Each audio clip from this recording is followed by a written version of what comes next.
A newlywed couple's dream honeymoon at an exclusive Caribbean resort turned into a blood-soaked nightmare when the husband discovered his wife's secret affair with a stripper just days before their wedding, leading to what witnesses described as a brutal massacre that left guests screaming and running for their lives.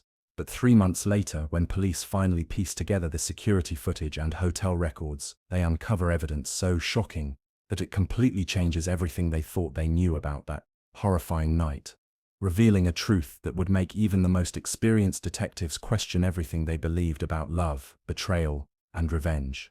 The scene was so disturbing that several guests required psychological counseling, and the resort temporarily shut down its honeymoon suite. But what really happened behind those closed doors was far more complex and surprising than anyone could have imagined. And when the real facts finally emerged, it became clear that nothing was as it seemed during those 72 hours in paradise. Nathaniel Romano was the kind of man who planned everything down to the smallest detail. At 34 years old, he had built a successful architectural firm in downtown Phoenix, designing luxury homes for celebrities and wealthy clients. His Instagram feed showcased a life of precision and perfection, expensive cars, designer clothes, and exotic vacations that made his 100,000 followers believe he lived without a care in the world. Isabella Reyes had been working as a marketing coordinator at a high-end real estate firm when she first met Nathaniel at a charity gala 18 months earlier. At 28, she possessed the kind of natural beauty that turned heads wherever she went: flowing dark hair, striking green eyes, and a smile that could light up any room. She had grown up in a middle-class family in Tucson, working multiple jobs to put herself through college, and Nathaniel's world of luxury felt like a fairy tale come true. Their courtship moved at lightning speed. Within 6 months, Nathaniel had proposed with a 4-carat diamond ring during a helicopter ride over the Grand Canyon. The proposal video went viral on social media, garnering over 2 million views and making Isabella feel like she was living in a movie. Wedding planning consumed the next year of their lives, with Isabella documenting every detail on her YouTube channel, which grew from a few hundred subscribers to over 50,000 as people became invested in their love story. The wedding itself was a spectacle that cost more than most people's houses, held at a vineyard in Napa Valley. It featured a guest list of 300 people, including several minor celebrities and social media influencers. Isabella wore a custom-designed gown that took 6 months to create, and the reception featured a 12-piece orchestra and a cake that stood nearly his feet tall. Local newspapers covered the event, calling it the wedding of the year. But beneath the surface of this picture-perfect romance, cracks were beginning to show. Friends later revealed that Nathaniel had become increasingly controlling as the wedding approached, demanding to know Isabella's whereabouts at all times and becoming jealous when she spent time with male colleagues or friends. Isabella had confided to her sister that she sometimes felt like she was suffocating, but she attributed it to pre-wedding stress and assumed things would improve once they were married. The honeymoon destination was Nathaniel's choice, an exclusive adults-only resort in Barbados called Paradise Cove, where suites cost $3,000 per night and privacy was guaranteed. The resort catered to wealthy couples seeking ultimate luxury, featuring private beaches, personal butlers, and complete discretion. It was the kind of place where celebrities went to escape paparazzi and where secrets could be buried in the sand. The first 3 days of their honeymoon appeared to be everything a newlywed couple could dream of. Isabella's social media posts showed the couple enjoying champagne breakfasts on their private terrace, swimming in their infinity pool, and walking hand in hand along pristine beaches at sunset. Her captions gushed about married life and how lucky she felt to have found her soulmate. Nathaniel played the part of the devoted husband perfectly, surprising Isabella with rose petals scattered across their bed, arranging for a private yacht excursion, and hiring a photographer to capture their romantic moments. Other guests at the resort commented on what a beautiful couple they made, and the resort staff treated them like royalty, ensuring their every need was met without question. Behind the carefully curated social media posts, however, a different reality was unfolding. Isabella had been acting strangely since their arrival, constantly checking her phone and becoming nervous whenever Nathaniel asked about her messages. She claimed she was just responding to congratulations from friends and family, but her behavior suggested something more troubling was happening. The resort's head concierge, Maria Gonzalez, later told investigators that she had noticed tension between the couple almost immediately. During their second night, she had overheard raised voices coming from their suite around midnight, though she could not make out the specific words being exchanged. The following morning, Isabella had appeared at the front desk alone, asking about excursions and activities, which struck Maria as odd, since most honeymoon couples preferred to plan activities together. Other guests began to notice the couple's strange dynamic as well. The Hendersons, a couple from Canada, celebrating their 20th wedding anniversary, mentioned that they had seen Isabella sitting alone at the beach bar on multiple afternoons, appearing to be deep in conversation on her phone, while Nathaniel was nowhere to be seen. When they tried to make friendly conversation, Isabella seemed distracted and anxious, quite different from the bubbly bride they had met on their first day. The resort's security footage, which would later prove crucial to understanding what really happened, showed Isabella leaving their suite alone on the second night around 10:30. Returning nearly 2 hours later, the cameras captured her, appearing agitated, as she walked through the resort's gardens, frequently looking over her shoulder, as if she was being followed or feared being discovered. On the fourth morning of their honeymoon, Nathaniel made a discovery that would change everything. Isabella had left her phone charging in the bathroom while she showered, and when it buzzed repeatedly with incoming messages, Nathaniel's curiosity got the better of him. What he found on that phone screen would shatter his world and set in motion a chain of events that would horrify an entire resort. The messages were from someone named Diego, and they were not the kind of messages any husband would want to see. The conversation revealed an ongoing affair that had been happening for months, including explicit photos and videos that had been exchanged just days before the wedding. But what made the discovery even more devastating was the timeline. Isabella had been with Diego on the night of her bachelorette party, less than 48 hours before she walked down the aisle to marry Nathaniel. The messages painted a picture of a woman who had been living a double life, telling Diego that she was only marrying Nathaniel for his money and that she planned to divorce him within 2 years to take half of his assets. She had written about how she found Nathaniel boring and controlling, and how being with Diego made her feel alive in a way that her relationship with her husband never could. The final message, sent just hours before their wedding ceremony, read, "This is the last time we can be together for a while, but I promise you it will be worth the wait." Nathaniel's hands shook as he scrolled through months of betrayal, each message feeling like a knife to his heart. The woman he had loved, the woman he had married, the woman he had trusted with his future, had been deceiving him in the most fundamental way possible. Every loving gesture, every intimate moment, every promise she had made had been a lie, and now he was trapped on a romantic island with someone who had been playing him for a fool. But the discovery that pushed Nathaniel over the edge was a series of photos that Diego had sent, showing him and Isabella together in what appeared to be Nathaniel's own home. The timestamps indicated that these photos had been taken while Nathaniel was out of town on business trips, meaning Isabella had been bringing her lover into their shared space, violating not just their relationship but their home as well. The phone also contained evidence that Isabella had been planning to meet Diego during their honeymoon. The messages showed that Diego worked at a strip club in nearby Bridgetown, and Isabella had been making arrangements to see him while Nathaniel believed she was spending time at the resort spa. The level of deception was so complete and calculated that Nathaniel began to question whether anything about their relationship had been real, as Isabella continued singing in the shower, completely unaware that her secret had been exposed. Nathaniel sat on their honeymoon suite's bed, staring at the phone in his hands, and feeling his entire world collapse around him. The man who had always prided himself on being in control, on planning every detail of his life, realized that he had been living in a carefully constructed illusion, and the rage that began building inside him was unlike anything he had ever experienced. The hours following Nathaniel's discovery were marked by a psychological breakdown that would have been frightening to witness. On the surface, he maintained his composure, continuing to play the role of the loving husband, while internally his mind was racing through a maze of betrayal, humiliation, and growing fury. When Isabella emerged from the shower, chatting cheerfully about their plans for the day, Nathaniel managed to smile and nod, but every word she spoke felt like another lie being added to the mountain of deception he had uncovered. That afternoon, while Isabella claimed to be getting a massage at the resort spa, Nathaniel used his architectural training and attention to detail to begin planning what he believed would be his revenge. He studied the resort's layout, noting the location of security cameras, the timing of staff rotations, and the soundproofing between suites. His mind, trained to solve complex design problems, began working through a plan that would ensure Isabella and her lover would pay for their betrayal. Nathaniel's research revealed that Diego Moreno worked at a club called Tropical Nights in Bridgetown, about 20 minutes from their resort.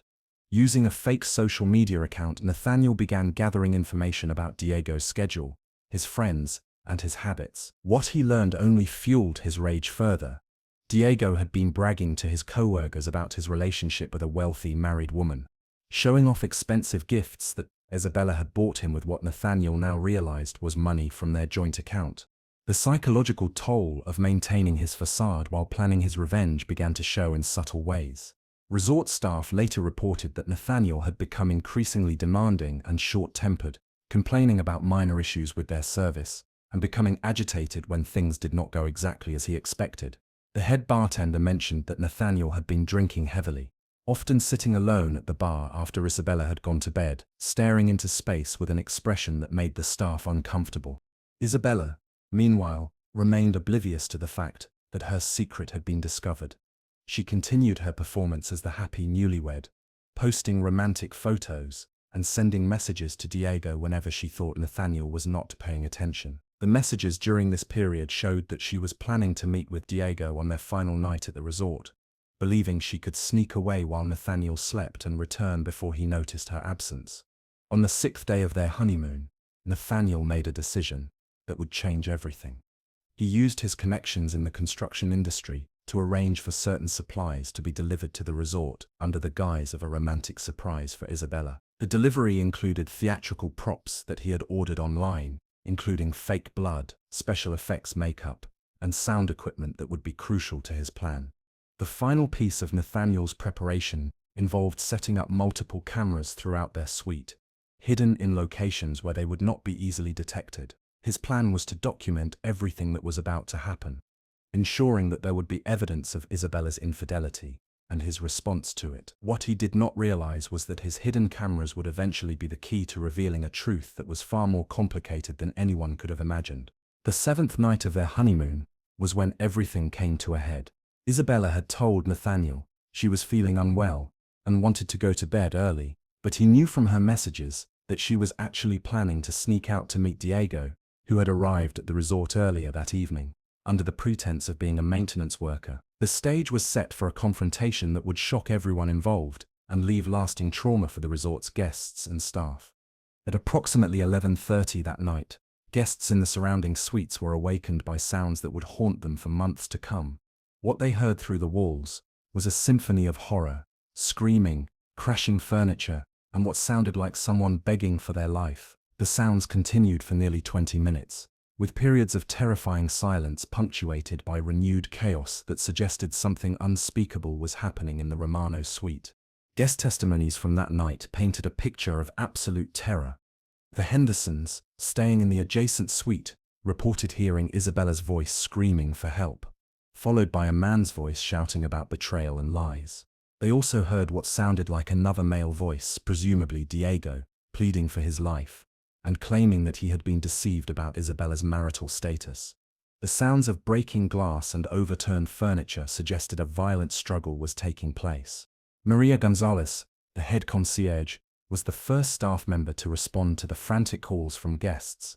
When she arrived at the Romano suite with 2 security guards, they found the door locked from the inside and could hear what sounded like someone sobbing hysterically. The security guards used their master key to enter, and what they found inside caused one of them to immediately call for emergency services while the other ran outside to vomit. The scene inside the suite appeared to be a massacre. Blood was splattered across the walls, furniture was overturned, and there were signs of a violent struggle throughout the room. Isabella was found in the bathroom, covered in blood and apparently in shock, while Diego was discovered in the main room, also covered in blood and appearing to be unconscious. Nathaniel was nowhere to be found, though a trail of blood led from the suite to the resort's private beach. Emergency responders arrived within minutes, but the scene was so chaotic that it took time to assess what had actually happened. Isabella was conscious, but unable to speak coherently, repeatedly saying, "I'm sorry, and I never meant for this to happen." Diego appeared to have suffered significant injuries, though paramedics were initially unable to determine the extent of his wounds due to the amount of blood present at the scene. The resort immediately went into lockdown mode, with security guards posted at every entrance and guests asked to remain in their rooms until the situation could be resolved. Local police arrived shortly after, along with detectives who began what they expected to be a homicide investigation. The initial assumption was that Nathaniel had discovered his wife's affair and had killed her lover before possibly taking his own life, either by drowning in the ocean or by fleeing the island. However, as investigators began processing the scene, they noticed several inconsistencies that did not fit the typical pattern of a crime of passion. The blood spatter patterns seemed unusual, and there were elements of the scene that suggested careful planning rather than spontaneous violence. These observations would later prove to be crucial in understanding what had really happened that night. 3 months after the incident at Paradise Cove, Detective Angela Wright of the Barbados Police Force was reviewing the case files when she noticed something that had been overlooked during the initial investigation. The blood samples taken from the scene had finally been fully analyzed, and the results were so unexpected that she had to verify them 3 times before believing what she was seeing. The blood that had covered the walls, floor, and victims was not human blood at all. It was theatrical blood, the kind used in movies and stage productions, mixed with corn syrup and food coloring to create a convincing but harmless substitute. This discovery prompted a complete re-examination of all the evidence, including the security footage from Nathaniel's hidden cameras, which had been encrypted and required specialized software to access. What the footage revealed was a truth so shocking that it changed everything investigators thought they knew about the case. Nathaniel had not committed a violent crime at all. Instead, he had orchestrated an elaborate performance designed to expose his wife's infidelity and humiliate both her and her lover. The massacre had been carefully planned theater, with Nathaniel playing the role of director, scriptwriter, and lead actor, all at once. The hidden camera footage showed the entire evening's events from multiple angles. Isabella had indeed snuck out to meet Diego, just as Nathaniel had predicted. When she returned to their suite with Diego, around 11:15, they found Nathaniel waiting for them, with a smile that should have been their first warning that something was wrong, rather than confronting them with anger. Nathaniel calmly explained that he knew about their affair and had prepared a special surprise for them both. What followed was not violence but rather an elaborate psychological game. Nathaniel had prepared a detailed script that he forced Isabella and Diego to perform, threatening to release explicit photos and videos of their affair to their families, friends, and employers if they did not comply. The script involved them confessing their betrayal, explaining their motivations, and participating in what Nathaniel called immersive theater, designed to make them experience fear and humiliation. The fake blood had been applied by Nathaniel himself, who used his knowledge of special effects to create convincing wounds and injury patterns. The sounds of violence that had terrified other guests were actually created using sound equipment and carefully choreographed physical actions that looked and sounded brutal, but caused no actual harm. Diego's apparent unconsciousness was the result of a mild sedative that Nathaniel had slipped into his drink, not physical violence. The most shocking revelation was that Isabella had been blackmailed into the affair in the first place. Diego had been secretly recording their encounters and threatening to release the footage unless she continued seeing him and providing him with money. Isabella had been trapped in an impossible situation, unable to confess to Nathaniel without destroying their relationship, but also unable to escape Diego's manipulation and demands. The footage showed Isabella breaking down and confessing everything to Nathaniel during their staged confrontation. She explained how Diego had seduced her during a vulnerable moment when she and Nathaniel had been fighting, how he had recorded their first encounter without her knowledge, and how he had been blackmailing her ever since. Her messages to Diego that Nathaniel had seen were not expressions of love, but desperate attempts to manage a dangerous situation that had spiraled beyond her control. When the truth finally emerged, the legal consequences were far different from what anyone had expected. Diego faced charges for blackmail, extortion, and sexual coercion, crimes that carried significant prison sentences in Barbados. His pattern of behavior had affected multiple women, and Isabella's case provided the evidence needed to bring him to justice and protect his other victims. Nathaniel faced charges related to false imprisonment, psychological abuse, and filing false police reports. But his punishment was relatively light given the circumstances. The judge took into account the emotional trauma he had experienced and the fact that his actions, while misguided, had ultimately exposed a dangerous criminal who had been preying on vulnerable women. Isabella received counseling and support to help her recover from the trauma of being blackmailed and manipulated. She also had to face the reality that her marriage to Nathaniel could not survive the foundation of deception and mistrust that had been revealed, even though the ultimate cause of that deception was her victimization rather than voluntary betrayal. The case became a landmark in understanding how blackmail and sexual coercion can trap victims in situations that appear to be voluntary infidelity, but are actually forms of ongoing abuse. Isabella's experience helped law enforcement and social services develop better resources for helping people who find themselves in similar situations, unable to seek help because of shame, fear, or threats to their reputation and relationships. The resort implemented new security measures and staff training to better identify and respond to situations involving domestic violence or psychological abuse.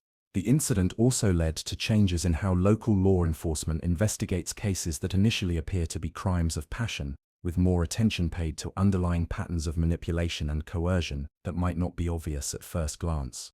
For Isabella and Nathaniel, the experience ultimately led to personal growth and healing, though their marriage could not be saved. Isabella learned to recognize the signs of manipulation and developed the strength to seek help when she found herself in dangerous situations. Nathaniel learned about the importance of communication and trust in relationships, and how his controlling behavior had made it difficult for Isabella to come to him for help when she needed it most.